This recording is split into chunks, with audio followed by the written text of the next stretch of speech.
happy Thursday. Welcome to our webinar today. Oh, I love this topic. It's such a fun one. We're going to talk about 5 techniques to win the listing. And I know how hard you guys work to get to the table of these great appointments. And of course, after that hard work, we want to be certain that you win the listing. And I do know that, percentage-wise, if it's a past client or sphere, possibly they're not interviewing, and that makes it a little bit easier. But I also know as you're looking to grow your business this year and in the new year, probably you will be facing a lot of competition. So want to give you an edge today against that competition. So please do me a favor, if you will. I think we're working fine, loud and clear, but if you'll type a quick hello in the chat box, that would be great. Your name and where you're from. And even if, as I always say when we begin, if there was some special reason that you joined the webinar today, hey, Katie, Bellingham, Washington. I'm hoping to come and visit you guys there fairly soon in the next month or two. So if there's a reason that you chose to join today, something in particular that you are hoping to learn, a secret revealed, please feel free to type it in whatever you need, right? And as we go, also, please feel free to type in. I see you guys are from, hey, Dawn, good to see you there. So I was just there in Roseville with Dawn and an awesome group. So I see lots of friends, lots of past clients, lots of forward clients. So thank you guys. And my goodness, from Johannesburg, South Africa, that has to be a record for the furthest away. So welcome. So yeah, please type in if there's a question you have. What I'm going to do is I'm going to promise you guys that since this topic is such a good one, I really want to hit it. I want to give you as much as I can in our short time together. And then I'm going to be happy to stay on until the end and answer any questions that you have. So go ahead and type them in. And if I don't get to them right away, I am going to circle back to them. So because I see all these names of the fabulous people that I have met either out at events or previous webinars, I know that most of you probably know me, but for those of you who don't, I'm Debbie DeGroat, and I'm the co-founder and CEO of Forward Coaching. And I know that there's a lot of coaching organizations out there where the leader or even the coaches have never actually been in the trenches, fought the fights and, been there, done it, got the t-shirt, right? But I assure you, I have. I started selling real estate at the age of 18. My husband is still full-time real estate. My daughters are in the industry. So we are a real estate family, so we get to live the dream, right along with all of you. And when I started selling at the age of 18, obviously I attracted a lot of first-time buyers. Winning listings was difficult. So I really didn't have an advantage of being viewed as a wise advisor, and I certainly did not have a large sphere. So what that meant is it meant that most of my listing appointments for kind of the first several years of my business were cold, strangers, and usually multiple interviewing. And I was the youngest getting to the table with the least track record. So I really had to perfect my presentation. So bottom line, if I could do it, you could do it, right? And, I remember once my broker ran this contest where he gave us a presentation and he said, here's the materials, here's the scripting, and you guys have to practice it. And we're going to have a contest and you're going to all present. And then at the end, I'm going to pick the winner. Well, I think I was about 19 when this happened. And of course, I'm like super competitive. So I was going to win. So unlike these people who had big families and complicated lives, I just worked and went home and studied. Now, I won the contest, which was $500, but you know what else? I won for years after that. Because, see, what happened is in that rehearsal, in that practice, I mastered a predictable process. And here's what often happens. And if you guys want to, you can type in and you can tell me if this ever has happened to you. You're charming, you're smart, you're knowledgeable, and therefore you kind of wing it, right? Like, I'll be fine, I'm just going to go in, I'm going to talk to them, and I'll figure it out. And that's okay, because yes, we do want to customize. We do want to address what's important to them. But if there's not a structure, a framework that runs underneath, that begins on that very first phone call, setting that appointment, that takes you all the way through the steps. If you do not have a predictable process, you will not have a predictable result. And there'll be times where you're better than others instead of, hey, I've got my focus. And also, when you have a predictable process, what it allows you to do is it allows you to fine tune. Because you might see that, well, that didn't go well. I'm going to tweak that a little bit. Yeah, that's much better. And just allows you to get to the point over time that you have an incredibly high listing taken ratio. And Julie, I see your questions. It's awesome. I'm going to come back to it. I won't forget you. So guys, keep typing them in and we'll circle back at the end. So I do think that a pre-listing package can be a very valuable piece of your process. But before we go too far here, I think I'd like to take a step back. Let's talk about that first phone call. So when I was a brand new agent, my broker gave me a list of questions. And he said, I want you to print this out, have multiple sheets, so you have a stack of these questions, put them on a clipboard. And every time you're on the phone with a seller, a potential seller, you need to ask all of these questions. So if I remember correctly, because I did it for a long time, my question number one was, tell me what caused you to reach out or to consider selling your home at this time. By when, and this is a great question, guys, by when would you ideally like to have your home sold to the right buyer? Now, I didn't say when do you want to get it on the market. You know why, guys? Because they dread that, right? That's annoying. But what do they really want?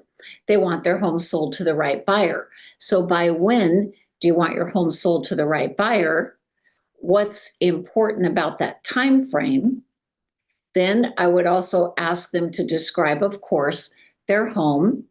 I asked them, is there a price or a net figure that you had in mind? Sometimes they didn't know what the price should be, but they almost always knew what they wanted to net. Now, I always ask them something that I notice a lot of agents today do not ask. I always ask them, may I ask, what are the loans against the property? So when we get together, I can do an estimate for you of your net proceeds. Because then if I knew what they wanted to net and I knew what they owe, I can backtrack, of course, and figure out what is it they're thinking the home is worth. So I wanted to get as much intel as possible. And I also did ask, I'm curious, are you going to be interviewing any other agents? I wanted to know. Now, if it's a past client, a friend, a sphere, you might ask it a little differently. You might say, you're not interviewing anyone else, right? Oh, by the way, Debbie, yes, I am. Really? Tell me about that. But if that stranger said, yes, I'm interviewing, I would ask to be last. And by the way, guys, in my scripts, we have scripts all around that for you.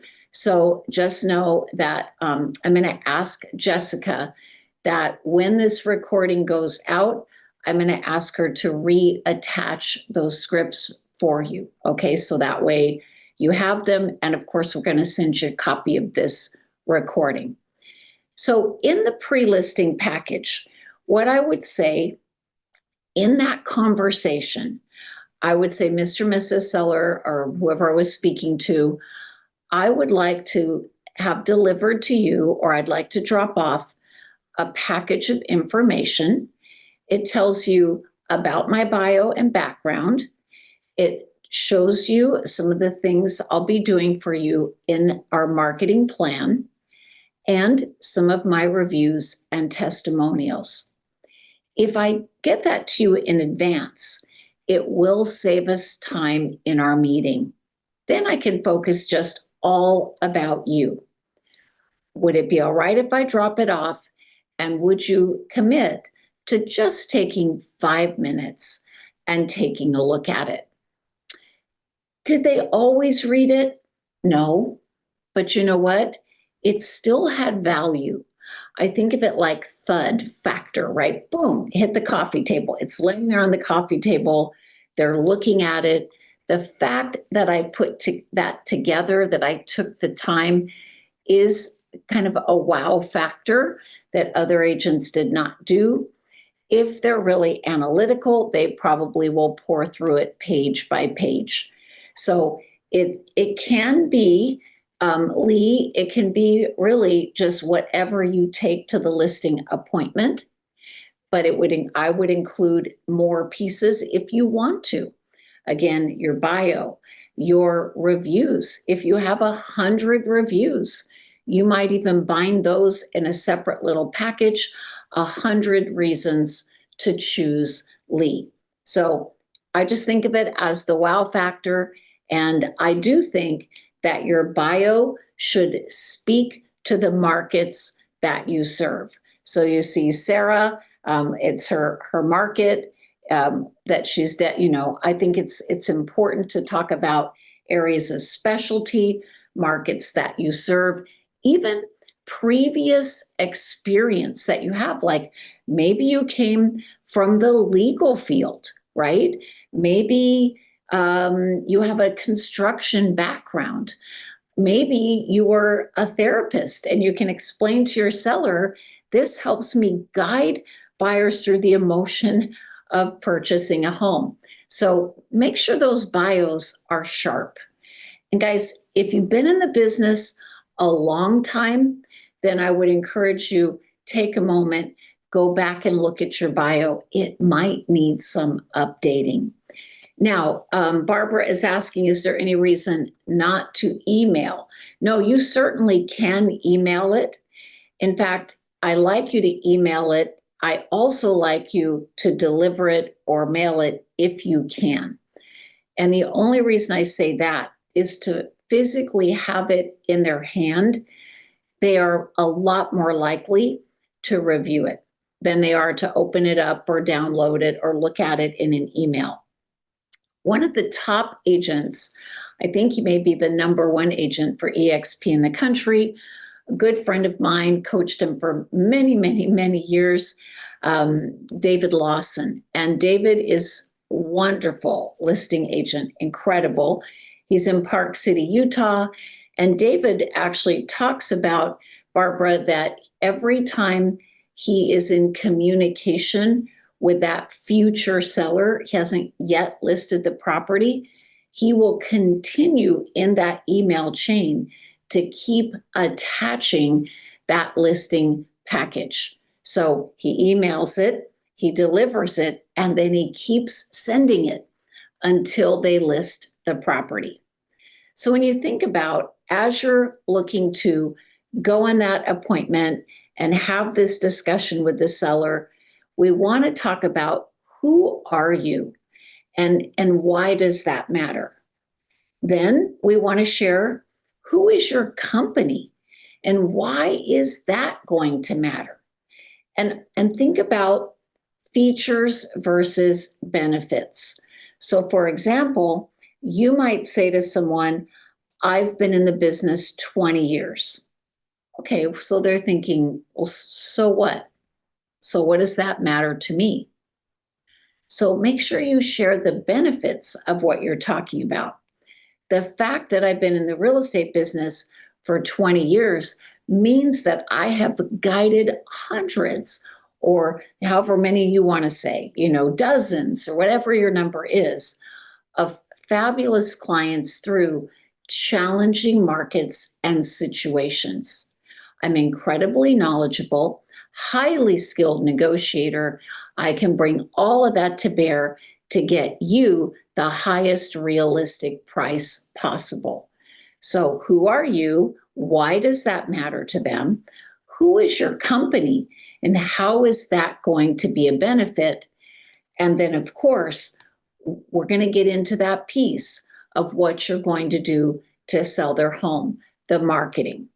And certainly, you may want to bring a few marketing samples to show them. I want to give you another great question to ask that I really should have mentioned a few minutes ago. When you're booking that appointment, I want you to ask the seller just before you end that appointment setting conversation, Mr. Seller, may I ask you, what are your important expectations of the sales professional you will hire? So guys, please don't say, what are you looking for in an agent? That just sounds weird. It sounds weak. It sounds needy. No, I want you to ask though, what are your expectations of the sales professional you will hire? They might say, I want an agent with a stellar marketing plan. Now, that means then I have my predictable process that I'm going to cover in my listing meeting, but I really want to highlight and showcase the marketing for that particular seller because that's important to them, which means it's their hot button, which means it's why they'll probably choose me or not if they love that marketing plan. Now, a different seller might say, I need to be assured that I'm going to have a great communication plan. I had a terrible experience with an agent. They never called me. It was awful. I have to have great lines of communication. Well, in my normal process, I would always talk to my seller about how we're going to stay in touch, what I'm going to send them, what reports. But since I know that's important to this seller, I'm really going to dig in, right? So try to find out what are their expectations of the sales professional they will hire. Easy question. They love to answer it. And now we can dig in a little deeper on that segment of your predictable process. So talk often, I think we forget that they want you to be the champion of their home, of their property. And yes, anyone can give them exposure, right? Any agent, Mr. Seller, can put your home on the market and expose it to the world. So exposure is a given. However, where I specialize in identifying who would be your ideal buyer. And then where do I go to find those ideal buyers for you? Through my calls, through my door knocking, through my marketing, digging into my personal database to see who might be a match. See, I figure out who is that ideal buyer and I go hunt for them. And that also includes leveraging my incredible agent relationships, knowing the agents who tend to work with that type of buyer, the type of buyer that we need. So I can get in conversation with those agents and make sure that they don't miss your property. See, guys, they want that, right? They want you to be their champion. They want to know that you're going to work hard to find that perfect buyer. I may have it in my deck here, but I'm just going to throw it out there while it's on my mind. Since we're talking about being their champion, they don't respond well when you have negative feelings and thoughts about their property. Probably will cause them not to choose it. So be careful. You know, if a property, I often use this as an example because crazy, if it faces the junior high school, because junior high schools suck because the kids hang out on the lawn, right? They can't drive, but they hang out. So, they're in your front yard. So faces the junior high, backs to the prison. That would be a really tough one to sell, right? Difficult location. So as that listing agent wanting to be, their choice, we could go in and we could say, well, the junior high and the prison, this is going to be really difficult. It's going to make it harder to sell. We're going to have to, the price is going to have to be lower. They are not going to like you. And if you do not have rapport, if there's not liking and trust, if there's a lack of rapport, you're not very likely to win that listing. But you know what you can do instead? Ask them, Mr. Seller, tell me, what do you think a buyer might try to use against us in a negotiation? Well, I suppose because we face the junior high and back to the prison, probably they're going to use that. You're right. And yet, that's exactly why you're going to be excited to choose me today. Because you see, I have already written a plan of how I'm going to market to the faculty at the school, the guards at the prison. There's an entire street that was very comfortable living here. I just need to find one perfect buyer willing to pay the highest realistic price possible. And I'm already in action, strategically determining who that might be. Now, which one are they going to like better? Right, guys? It's kind of obvious. So remember, they like to shoot the messenger. So be careful in those conversations. And yes, we are their advocates. You're right. And I do think it's important that you do talk about your personal database and your connections in the market. I do think that that's important because that shows you have influence. I see some of the friends here who have Brivity CRM, awesome CRM, not owned by me, but owned by my business partner, co-owner of Forward Coaching, Ben Kinney. And I know that in Brivity, there's a pond, and it's this giant group of people that you've amassed over years or months or whatever of open house and online leads and all sorts of things.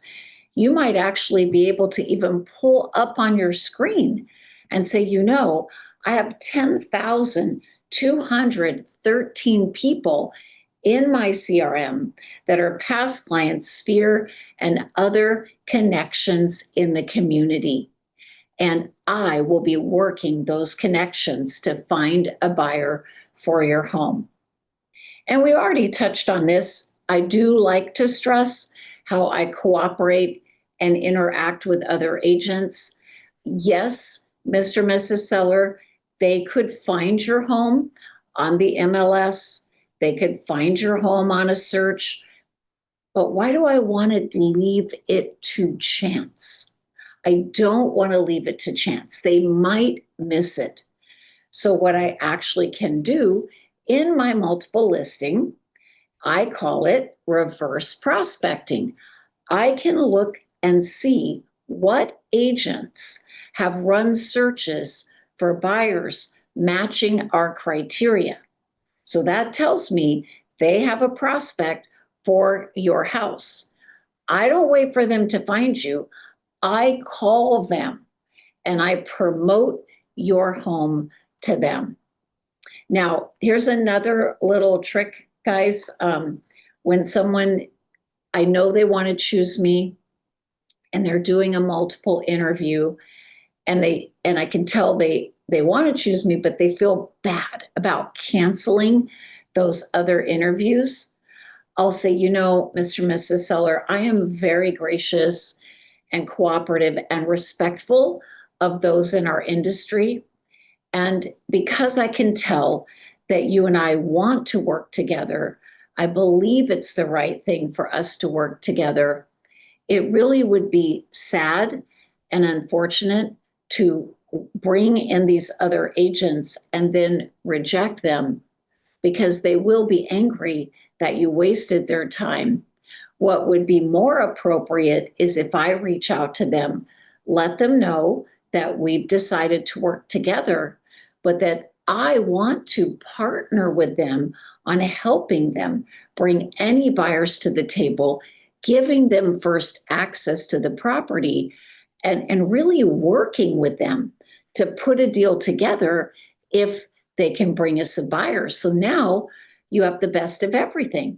We get to work together, and I make those agents that you must have liked enough to book an appointment, I make them an advocate. So I really want to emphasize that cooperation. So when you're telling all of these great things you do, then what is the proof? The proof is your reviews. And that's why I encourage you, bring them with you, talk about them. Maybe you highlight a few that specifically talk about worth every penny, got me the highest price, sold my home when no one else could. Great questions in the chat, guys. I'm coming to those, so hang out there for me for a minute. We did a webinar a while back, and we had Nick Waldner, one of our guests, and he talked about how his team has worked so hard over the last few years, and they have 1,500 plus 5-star reviews. Their organic SEO contributed over $700,000 in commission because people saw those reviews and reached out and said, are you still accepting clients? So please take this serious in this last quarter of the year. And as we move into your years ahead, 5-star reviews are amazing, and they are the proof that you will do what you say you will. So just remember, if we send that pre-list package out, we're going to ask their commitment to take a few moments to review that information. When I get to their house, though, I'm not going to ask them, did they review it? And there's a reason, because probably they will lie. Okay? If I say, did you review it? Oh, yeah. Then I might feel weird or awkward reviewing the highlights of the version that I have brought with me, because I'm going to bring it with me and I'm going to review those highlights. If you wanted to ask, what you could ask instead is you could say, I'm sure you probably haven't had time to review what I sent. And they might say, no, I did. Oh, actually, let me go get it. And you see little sticky notes and you're like, yay, they did. But I just really just assume that they probably didn't, or even if they did, they've forgotten what they read in their busy life, and I need to review those highlights. So take a shorter version if you prefer, because maybe your pre-list package was bigger and beefier. And then don't forget, here's your important question. What are the expectations of the sales professional you will hire? Then you're going to note that answer. It's going to tell you what matters to them. And please always take the listing agreement with you. Whenever I'm out speaking to a group, it happened just on Tuesday when I was in Placerville County in Roseville area, and I asked, does everyone here take the listing agreement with you, and it's shocking how many do not. You know, a surgeon wouldn't go into the operating room without their scalpel, right? So they asked you there for a reason. They are busy people. Why wouldn't you go prepared to take that listing? So please take it with you. There's the old saying, strike while the iron is hot, for a reason. And then remember, even with people you know, your past clients, your sphere, be prepared to do a full presentation. So my friend David Lawson, I heard him speak once at an event that he was on a panel, I think, with me. And I heard him say this. He said, you know, even if I know they're going to list with me and I know the people, he said, I still go through my process. Because he said, if I don't go through my process, I may have trouble getting the commission I feel I deserve. I may have trouble getting them to price realistically, or there's just going to be so many questions on the back end, and then they get anxious and they feel not secure.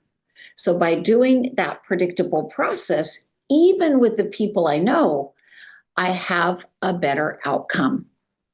And I just believe that it shows respect, it shows professionalism, because you have invested the time to have a flawless process that sets you apart. And as we said in the beginning, you work so hard to get these appointments, to get to the table. The last thing you want to do is wing it. So please, be well prepared 24 hours in advance. I know I've done it. I mean, I learned my lesson, but I've done it before where I thought, oh, my appointment's Friday afternoon. Friday's pretty quiet. I'll just get my package and everything ready. I'll get ready to go, get the CMA done before I go, because then it'll be fresh. And then something happens on Friday, my car breaks down or a deal falls apart. Now I'm throwing things together, rushing to that appointment, not in the right mindset, not well prepared. So I made a rule for myself that always 24 hours in advance, fully prepared. And don't forget, do your pre-appointment warm up. It's like getting your head in the game.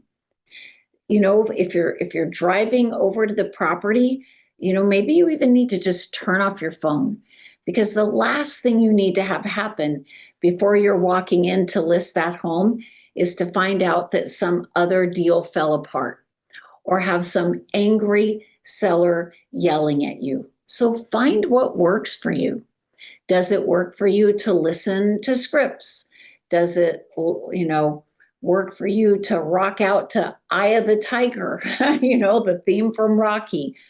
Does it work for you just to be quiet and visualize that appointment and the success and think about the seller and really just get your head in the game? And then remember, the marketing begins at the curb. And what I mean by that is when you get out of your car, that seller is probably looking out the window. And as they're looking out the window, they're watching what you're doing. And if you're on your phone and you're not paying a bit of attention to their home, strike one, you've already offended them. So stop, take a note on your phone, maybe snap a photo, nod admiringly. They want you to be their champion. And then be careful how you handle the property tour. Many listings are lost on what you say on that property tour. It's best to say very little until you've actually listed the home. And I get it. Sometimes they ask you, what do you think I need to do? Well, if it would be all right with you, Mr. and Mrs. Seller, I would really like to just absorb the home on the tour.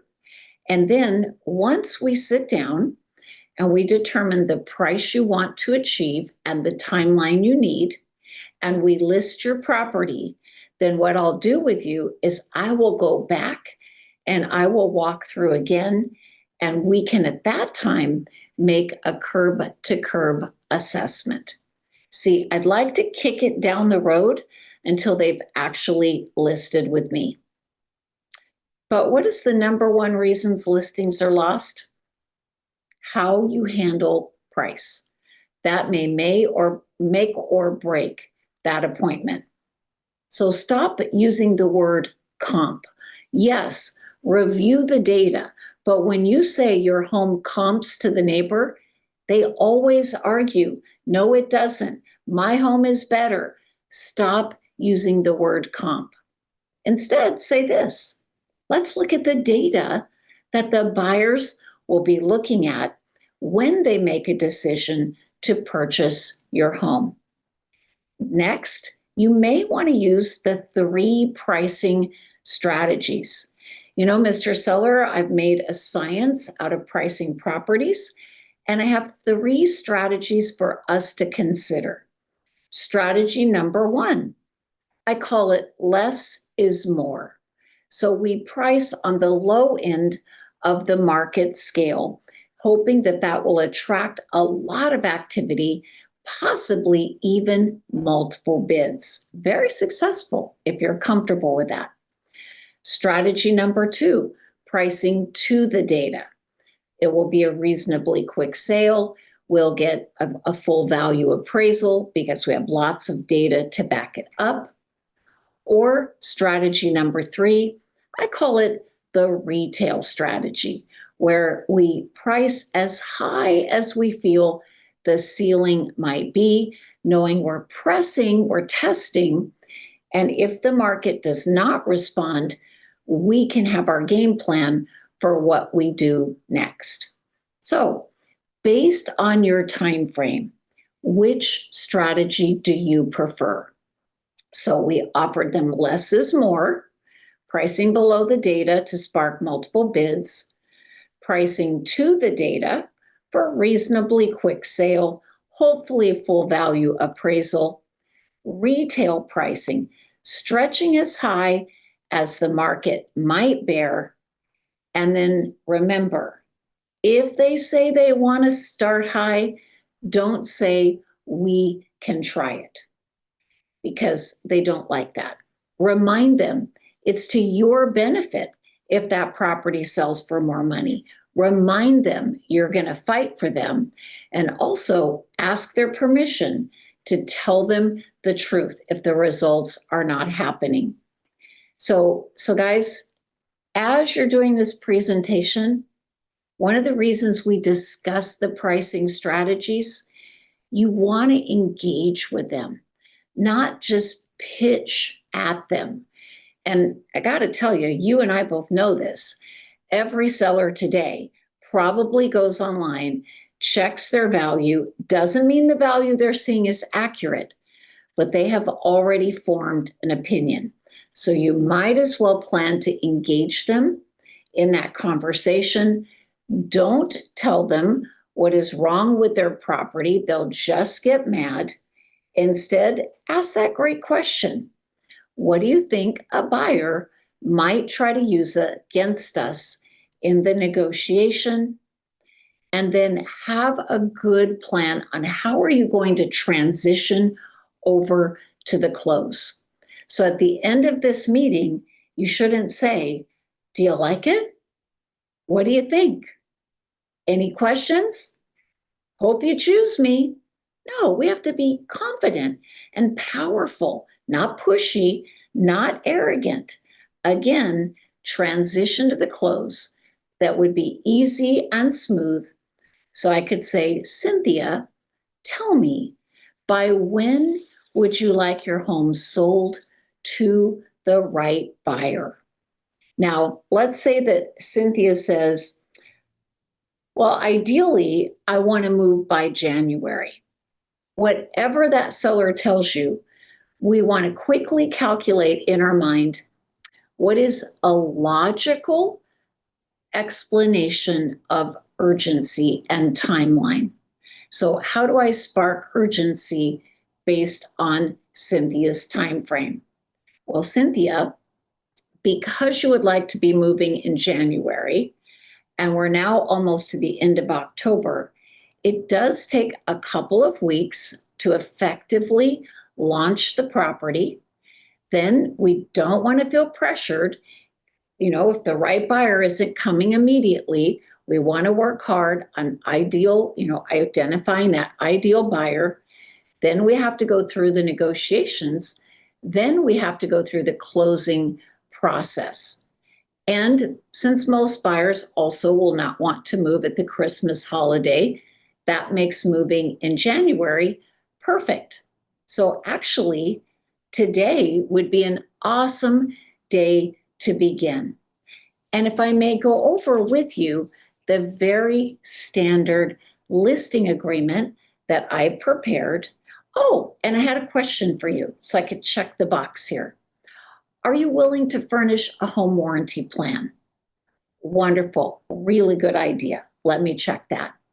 Were there any exclusions, a light fixture, anything a buyer might assume would stay? Everything's fine? Okay, great. Then I just need you right here. So guys, we make it a big deal. Don't make it a big deal. Make it easy for them to work with you. So find that legitimate way to spark urgency. And I emphasize legitimate, because if it's not the right time for them to list that home, then we need to set a plan on how we're going to follow up and serve them until it is the right time. And remember, if they tell you they have to think it over, that's not the objection. It is the smokescreen for an objection that is lurking. Because if everything was perfect, they would have already signed. So you got to dig it out, and then you got to handle it. So drill, practice, and rehearse the top 5 objections that you feel you might receive in your given time in the market. Have 2 to 3 methods to handle them. Then you're going to feel more confident. And I want you just to promise me you will at least ask once for their commitment to work with you, for their signature on the agreement. Now, then I want you to push yourself, not push them, push yourself to get out of your comfort zone and ask one more time than you're comfortable. So if you're used to asking 2 or 3 times, ask 4 times. And you do it gracefully and graciously by stopping when they push back, asking more questions, finding out where they're stuck, offering good solutions to help them get where they want to be, and asking again for them to work with you. But that's for a whole other day, okay? Now, once you've listed and signed that property, now is a perfect time. Have that setting expectation conversation. How many showings are they likely to get? How often you'll be communicating, and when it would be time to have that conversation about price reductions. So guys, I'm going to go over to the chat box. I want to get to all of your questions. By the way, I do appreciate that many of you have been reaching out just even in the last week, asking questions about what it's like to coach with Forward, because you're making plans, right? You're making plans to hire a coach to get your business plan done, or a coach in the new year ahead. And I just want you to know that we are always here to speak to you. I personally will speak to you. So not some scary, boiler room, hardcore salesperson, just me. We will talk about your business, your needs. Gary and Ron, 2 very nice men here on my team, would actually receive your request, and then they would reach out and they would actually help you and get you booked to talk to me, okay? And remember, we have no contract, Everything we do here is custom. And if you happen to be a Brevity customer, Ben has arranged a discount for you.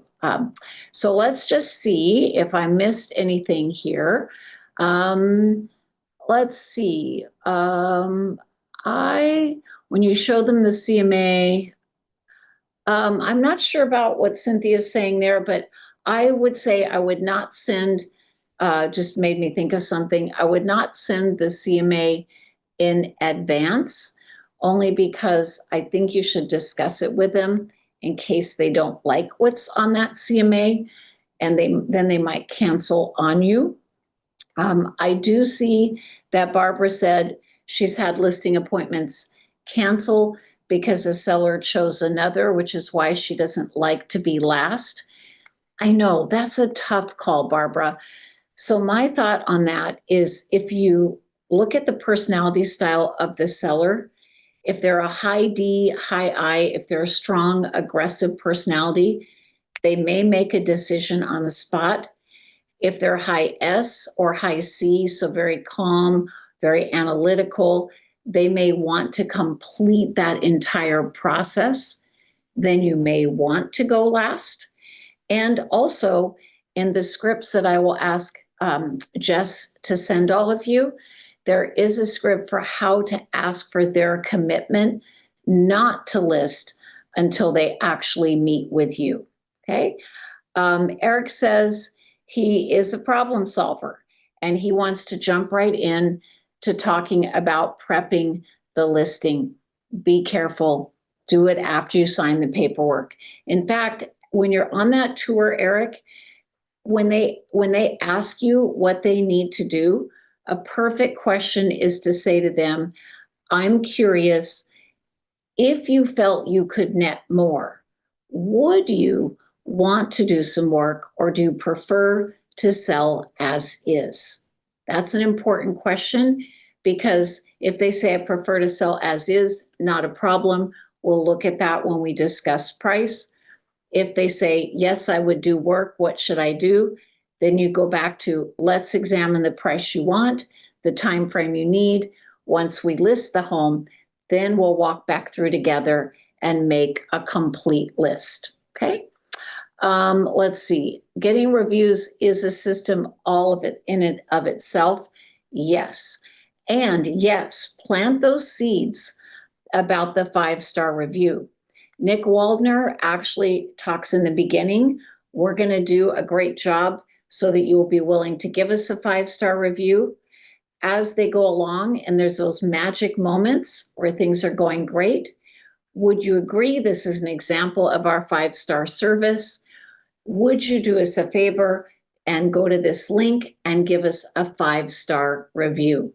So he definitely talks about that over and over again, guys. So it was a pleasure to have you. I want you to take 98.2% of the listings you go out on. And the reason I don't say 100%, that other 0.8%, maybe you don't want them, right? We all know those are there. So I want you to consider something. I was just thinking about a client that joined coaching a few months ago, and they said, my listing taken ratio is 50%. Our coach looked at their package, looked at their process, fine-tuned it, awesome agent. And today, just a few months later, their listing taken ratio is 90%. What that means is that 40% difference equaled about $140,000 in commission, because they're here in California. Average sales price is high. So when people ask me, can I afford coaching? Maybe you need to think about it, right? Because that is what we're great at, helping you make more money. All right, guys. Well, it was a pleasure to be with you all. Thank you for joining us. And I'm going to make sure that Jess gets those scripts out to you along with the recording. All right, I'll talk to you soon. Bye-bye, guys.